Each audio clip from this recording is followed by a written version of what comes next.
اللہ اپنے بندے کو بہت محبت کرتے ہیں اور اللہ کو راضی کرنا بہت آسان ہے۔ اللہ کے بندے ایک آنسو گرائیں تو اللہ ان کی ہر خواہش پوری کر دیتے ہیں۔ بھلے ہی اللہ آزمائش میں ڈالتے ہیں لیکن اللہ اسی آزمائش سے تو اپنے بندے کو نکالتے بھی ہیں۔ اللہ بے شک اپنے بندے کو معاف کر دیتے ہیں لیکن اللہ کے بندے ایک دوسرے کو آسانی سے معاف نہیں کرتے۔ ندامت کے کچھ آنسو خدا کو منا لیتے ہیں مگر مخلوق خدا کو منانے کے لیے ہمیں مسلسل کسی امتحان سے گزرنا پڑتا ہے۔ ہر انسان کا تعلق اللہ سے مختلف ہے۔ کوئی اللہ کے لیے روتا ہے اور کوئی اللہ کے سامنے کسی اور کے لیے روتا ہے۔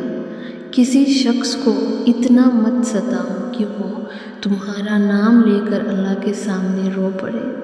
اگر تمہاری شکایت کرتے کوئی اللہ کے سامنے رو پڑا تو تمہارا کیا حال ہوگا، کبھی سوچا ہے؟ تمہاری باتیں کسی کو اتنا رلاتا ہے کہ اس کے لیے جینا مشکل ہو جاتا ہے۔ وہ تمہاری دی ہوئی درد کی وجہ سے اللہ کے سامنے روتی ہے، موت موت چلاتی ہے پر اسے موت نہیں آتی، لیکن تمہاری زندگی موت سے بدتر ہو جائے گی۔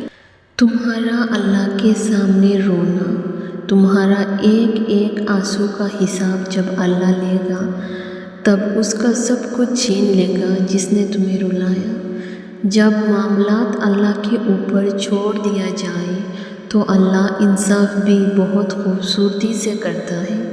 یا اللہ، وہ دھیرے سے سجدے میں سر رکھے آنسو کے درمیان بولتی تھی، یا اللہ، وہ التجا کرتی تھی، میں بے بس ہوں، مجھے یہ درد سہا نہیں جا رہا، میری مدد فرما، میری مدد فرما میرے اللہ۔